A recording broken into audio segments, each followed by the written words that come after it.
Ok, bueno, vamos a hablar ahora sobre el método SQ3R. Ya les he platicado un poco sobre este método, pero para quienes no lo conozcan, es una técnica de lectura que se desarrolló desde hace mucho tiempo y que a quien la quiera aplicar y que le agrade, le servirá mucho para retener más lo que lee a la hora de estudiar, especialmente a nosotros estudiantes de medicina es de alta importancia. Entonces, el método SQ3R, aunque ustedes no lo crean, es algo que no se desarrolló recientemente. En realidad es algo que se desarrolló en 1943. Fueron los alemanes los que la empezaron a utilizar, malditos alemanes. Y es realmente una técnica que se utiliza en las mejores universidades del mundo, que se las enseña en los primeros años a los alumnos universitarios, con la intención de que al leer retengan más lo que leen y eleven sus notas. Entonces es una técnica que está muy demostrada que es muy útil. Habrá quien no le guste, esto es solo una opción para quien quiera aprender a estudiar de una forma más activa y más dinámica. Entonces, SQ3R es un acrónimo para las siguientes palabras en inglés, que es Survey, Question, Read, Recite y Review. En español se traducirían como sondear o analizar, preguntar, leer, recitar y repasar. Y para ponerlo en términos sencillos, el punto fundamental de esta técnica es el segundo, sobre preguntar. ¿Por qué? Vamos a poner un ejemplo más gráfico. Si yo, por ejemplo, les pongo esto en pantalla, esto es una sopa de letras, ¿no? Y yo les digo, ok, busquen todas las palabras que están ahí y recuerden todas las palabras. Eh, Tomará un tiempo hasta que encuentren la totalidad de todas las palabras y eventualmente lo harán. Pero normalmente la sopa de letras son así. Vienen con una guía de las palabras que deben de encontrar. Y esto facilita que las encuentren y también hace que las encuentren más rápido. Entonces, en otras palabras, cuando el cerebro se le plantean preguntas, a la hora de leer, el cerebro encuentra las respuestas y las retiene más tiempo. Es decir, el cerebro, cuando le decimos al cerebro qué es lo que tiene que buscar, lo encuentra y lo hace de forma más rápida. Entonces, este es el fundamento teórico de esta técnica. Lo que hacemos a la hora de aplicar la técnica es darle preguntas al cerebro, preguntas fundamentales, preguntas sobre los conceptos principales y hacer que las encuentre y que las repita y que las repase y que se queden en su memoria y de esta forma evitarán leer la fisiología cardíaca 40 veces. Entonces, para explicarlo de otra forma, las primeras dos palabras, sondear y preguntar, o survey y question, se aplican de la siguiente forma, son algo muy simultáneo. Cuando yo les digo que sondeen lo que leen, una disculpa, ok, ahí está. Cuando yo les digo que sondeen lo que leen, me refiero a que antes siquiera de empezar a leer el texto, deben de darse unos cuantos minutos, en cuestión de 5 o 10 minutos lo pueden hacer, para analizar todo lo que va a comprender el capítulo. Una primera aproximación es preguntarse, ¿qué es lo que voy a leer y qué es lo que ya sé que voy a leer? Ok, entonces, ¿qué es lo que ya sé de insuficiencia cardíaca? Y tratar de recordarlo para enfocar un poco al cerebro sobre lo que me hace falta saber o lo que no sé. Esto no tienen que hacerlo excesivamente, no se esfuercen demasiado. Si no saben nada sobre el tema, no se preocupen, va a pasar muchas veces. Simplemente hay que continuar con la técnica. Entonces aquí en pantalla ven una imagen de un manual CTO abierto en el manual más tedioso de todos, que es el de cardiología, en uno de los temas más tediosos de todos, que es el de insuficiencia cardíaca. Y como todos los manuales CTO, al principio viene una sección de aspectos esenciales. Aunque ustedes no me lo crean, la gente que hace estos libros, que hace estos manuales de repaso, de preparación para un examen, los hace muy conscientemente con la intención de que aprendan, de que se les quede lo que leen. Entonces es por eso que estos libros tienen muchas imágenes, tienen mapas mentales, tienen tablas como las que ven aquí, tienen pues diversas herramientas, ¿no? Diversos cambios de colores, diversas fuentes, tamaños de letras, con la intención de que ustedes retengan lo que leen. Y eso es por lo que siempre se incluyen los aspectos esenciales en el principio de los capítulos. Entonces, yo lo que les sugeriría es, antes de empezar el capítulo, siempre leer los aspectos esenciales. En la primera vez que lo vayan a leer, léanlos de una forma muy rápida, no se detengan demasiado, si no entienden algo, no se preocupen. Porque me gustaría que cuando lean el capítulo los vuelvan a leer al final, pero razonando lo que están leyendo. Entonces, lo primero que pueden hacer a la hora de sondear, para empezar a sondear un capítulo, es leer rápido los aspectos esenciales. Y propiamente cuando yo les digo sondear es ver el capítulo, incluso valorar cuántas páginas tiene, y comenzar a repasar, comenzar a revisar los subtítulos. Todos los libros de repaso vienen divididos en secciones o en subtítulos. En este caso tenemos sección 5.1, el concepto de insuficiencia cardíaca. 5.2, fisiopatología. 5.3, etiología. Aquí viene una imagen, un mapa mental sobre la fisiopatología. Uy, y entonces cuando yo sondeo veo, ok, aquí hay una tabla que me explica que hay 4 estadios de insuficiencia cardíaca. Ok, y entonces sondear. ¿Y esta imagen qué me habla? Ah, mira, son los síntomas de la insuficiencia cardíaca. Entonces, aquí me dividen en varias tablas, diferenciando tipos de insuficiencia cardíaca. Ok, entonces, sondear es esto básicamente, pero va muy de la mano con la segunda palabra que es preguntar o question. ¿Por qué? Porque lo que yo quiero es que cuando sondeen el texto y vean sobre todo los subtítulos y los pies de página o pies de imagen o las tablas, se generen las preguntas que deben de responder y que deben de recordar. Por ejemplo, empiezo a sondear. Ok, voy a revisar insuficiencia cardíaca. ¿Qué es lo que sé de insuficiencia cardíaca? Nada. No fui a cardiología, me quedé dormido en esa clase. Bueno, en fin. Entonces, ok, concepto. ¿Cuál es el concepto de insuficiencia cardíaca? Ok. ¿Cuál es la fisiopatología de la insuficiencia cardíaca? ¿Cuál es la etiología de la insuficiencia? ¿Por qué hay una sistólica y una diastólica? Entonces, cada subtítulo lo podemos transformar en una pregunta. ¿Cuál es la aguda y cuál es la crónica? ¿O cuál es la que tiene FEBI deprimida y FEBI conservada? ¿O qué es la FEBI? Para los que no sepamos qué es la FEBI. ¿Qué diferencia una de gasto bajo con una de gasto elevado? ¿Y cuál es la derecha y la izquierda? ¿Cuáles son los síntomas de la insuficiencia cardíaca? Mm, ok, y esta radiografía, ¿qué es el edema agudo de pulmón? ¿Y por qué dice aquí en alas de mariposa? ¿Cuáles son los signos de la insuficiencia cardíaca? Signos físicos. ¿Qué podemos pedirle a un paciente con insuficiencia cardíaca? ¿Qué es pruebas de laboratorio? ¿Ok? Entonces, sondear y preguntar es básicamente revisar los subtítulos y transformarlos en preguntas. Y existe una variante de la técnica SQ3R que le llaman SQWR o SQ4R, es lo mismo. En esta variante a lo que hacen referencia es que estas preguntas que voy haciendo las puedo ir anotando mucho antes de empezar el texto. Esto quiere decir que yo los voy haciendo, cuál es el concepto de insuficiencia cardíaca, lo puedo anotar en mi libretita aparte para al final de la lectura responder esas preguntas con mis propias palabras. Y esto me va a hacer que el conocimiento que estoy leyendo de forma pasiva, sin retar a mi cerebro, lo vuelva activo, porque al final este cuestionario me va a ayudar a repasar lo que leí. ¿Ok?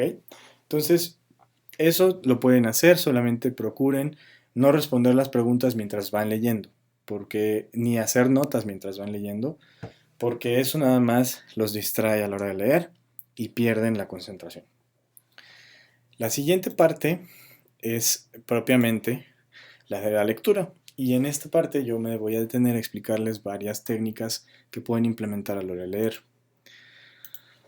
Una curiosidad del cerebro es que el cerebro tiene muchos sentidos. El cerebro está activo a través de muchas más formas que solamente la vista. Leer, pues desde luego que o sea, para leer necesitamos los ojos. Y es el canal principal para recibir la información y almacenarla en el cerebro. Pero ustedes pueden reforzar el aprendizaje, por ejemplo, leyendo en voz alta. No lo hagan en la biblioteca porque la gente los va a tomar por locos y además van a terminar ahuyentando a toda la gente alrededor de ustedes. O puede que los corran y les quiten su membresía de la biblioteca. Háganlo en un lugar donde puedan leer en voz alta para ustedes Y el hecho de transformar la información que están leyendo en algo auditivo, eso va a generar un nuevo canal y van a reforzar lo que están leyendo, además de que lo van a estar escuchando, ¿sí? Entonces, a la hora de leer, ustedes pueden hacerlo en voz alta, no necesariamente tienen que gritar para esto, y esto va a permitir que tengan dos canales de aprendizaje. Otra técnica a la hora de leer es utilizar el dedo para señalar lo que voy leyendo. Esto les puede sonar muy tonto y yo lo sé. Cuando estamos chicos se nos enseña que no es correcto leer con el dedo. Bueno, al menos a mí me lo enseñaron así. No se debe de usar el dedo para apuntar mientras leemos. Y es muy cierto, la gente grande no lo hace, es lo que me decían a mí. Pero el hecho de usar el dedo, además de que los mantiene concentrados en lo que están leyendo y muchas veces evita que tengan que repasar 20 veces lo que están leyendo, les aseguro que a más de ustedes les ha pasado que leen una línea y entonces llegan al punto y dicen, ¿qué? Y entonces lo vuelven a leer otra vez y otra vez y otra vez. Entonces el hecho de usar el dedo, vean, compruébenlo por ustedes mismos, por alguna razón refuerza la información visual y los mantiene más concentrados y muchas veces les ayuda a comprender más fácil la idea y evitar esto, que es lo que yo les digo. ¿Ok? Entonces esa es otra técnica. Además les eleva mucho la velocidad a la que leen. Se los puedo comprobar en otra ocasión si ustedes quieren.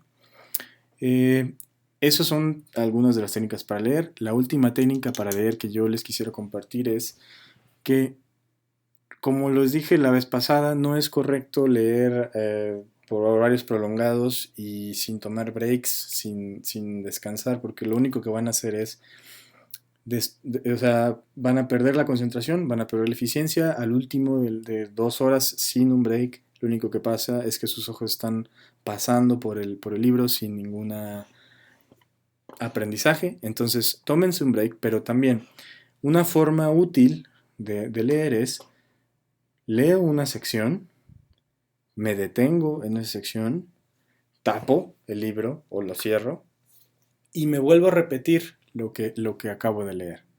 Es decir, si yo leí el concepto, llego al punto y entonces me pregunto, entonces, ¿cuál es el concepto de insuficiencia cardíaca? Y lo puedo decir en voz alta, no tiene nada de malo. Precisamente esto es lo que es recitar. Recitar es básicamente decirlo en voz alta o decirlo en su cabeza o escribirlo, si le sirve más escribirlo. Eso es también utilizar un cuarto canal de aprendizaje. Eh, si les sirve pueden hacerlo, pero lo importante es que lo hagan en sus palabras. Hay un tipo muy listo que fue un astrofísico de los años 50 que se llamaba Feynman, que en Estados Unidos trabajó muchos años y desarrolló una técnica de enseñanza y de aprendizaje que le llaman la técnica de Feynman. Pueden buscarla en internet. Y el punto fundamental de esa técnica es que si ustedes no lo pueden explicar en palabras simples o explicarlo en sus propias palabras, no lo han entendido bien. Esto aplica también a medicina. Entonces, deben de tratar de usar sus propias palabras y deben de, a la hora de hacer notas o a la hora de recitarlo en su cabeza, no utilizar las palabras que utiliza el libro, porque eso están desviando la comprensión hacia la memorización. Y yo lo que quiero es que ustedes retengan con la comprensión y no con la memorización. La memorización tiene fin, se acaba eventualmente. La comprensión se retiene a lo largo de toda la vida. Entonces, esto va a ayudarles a ser mejores en lo que estudian. Bien, entonces el siguiente paso es precisamente esto. A la hora de leer, detenerme en una sección o dos secciones, ustedes tendrán que plantear su ritmo y recitar lo que acabo de leer, anotarlo en mi libreta aparte con mis palabras y detenerme a explicármelo a mí mismo. Eso es lo que me refiero con recitar. Por último, está la sección de repasar. Bueno, antes de llegar a repasar, ustedes entonces pasarán por todo el libro haciendo lo que les acabo de comentar. Llegará un momento en el que lleguen a la última página, como esta de aquí. Cuando vemos ya las cajitas verdes decimos, ¡ah! Dios, ya puedo respirar. Bueno, no dejen de hacer esas preguntas, porque además de que son preguntas muy importantes, generalmente están muy asociadas con los conceptos fundamentales. Pero lo importante es que llegamos al final, hacemos un último repaso o recitamos otra vez la totalidad de las secciones con mis palabras, es decir, me regreso al inicio y empiezo a decir, ok, entonces, concepto, ¿cuál es el concepto? ¿Cuál es la fisiopatología? ¿Cuál es la etiología? Etcétera, etcétera, etcétera, etcétera. ¿Ok? Entonces, así es como lo hacen. Y la última R, les decía, es la del el repaso. Entonces, algo importante es que no lo leamos solo una vez y lo dejemos al final. El repaso utilícenlo sobre todo para los temas más importantes de cada materia y eso lo pueden determinar con sus guías, pero también nosotros, los coordinadores, trataremos de explicarles eso más a profundidad y trataremos de hacer una lista para que lo tengan en mente, pero no es tan difícil entender cuáles son los temas que más van a preguntar de cardio o los temas que más van a preguntar de infecto. Generalmente son los temas, son los mismos temas y no varían mucho de examen a examen, pese a que les digan lo contrario. Entonces, con respecto a repasar, yo, por ejemplo, en la semana me leí 5 temas, voy a la clase, tomo la clase, o si no voy a la clase, voy a repasar los 5 o 6 temas de cardio que leí, o los 20 temas que leí, de la forma en la que les he explicado ahora, a través de mis notas, con mis palabras. Cuando no recuerde algo, entonces regresaré al libro. Pero el objetivo de esto es que no se quede el conocimiento en el libro, sino se vaya a su cabeza. Entonces, esto es el punto fundamental de la técnica SQ3R. Yo sé que muchos de ustedes deben estar pensando, híjoles, que eso toma mucho tiempo, eso me quita tiempo, no voy a acabar de estudiar. Ok, primero quiero que tengan en mente algo. No pueden saberlo todo. No van a poder saberlo todo y no van a poder retener todo el conocimiento para el enano. Incluso si lo hicieran y fueran unos súper héroes o bueno, fueran personas extremadamente brillantes, eh, es muy difícil poder recordarlo todo a la hora del examen con la ansiedad y todo. Entonces, yo entiendo que la demanda de material para estudiar es muy larga, pero en la medida posible aquí es donde deben de tomar en cuenta los temas más importantes. Esta técnica utilícenla para los temas más importantes para el examen. Los temas que no sean muy importantes pueden utilizar la técnica tradicional a través de la memorización o el repaso. Pero temas fundamentales, por ejemplo en cardio, como infarto, como arritmias, no dejen de utilizar esta técnica. Les toma mucho tiempo, pero les aseguro que es mucho menos tiempo el que se tome en utilizar esta técnica una vez que leer el tema 10 veces. ¿Ok? Y sin llegar a una garantía de que se les va a quedar. Esas son básicamente las recomendaciones que yo les tengo. Espero que les guste. Voy a tratar de subir más videos para que tengan más sugerencias de cómo ir estudiando. No dejen de estudiar. Recuerden que el éxito que ustedes tengan dependerá principalmente de ustedes. Y bueno, déjenme algún comentario abajo si les gustó el video o si tienen alguna duda y yo lo respondo en cuanto tenga oportunidad. Cuídense mucho y hasta luego.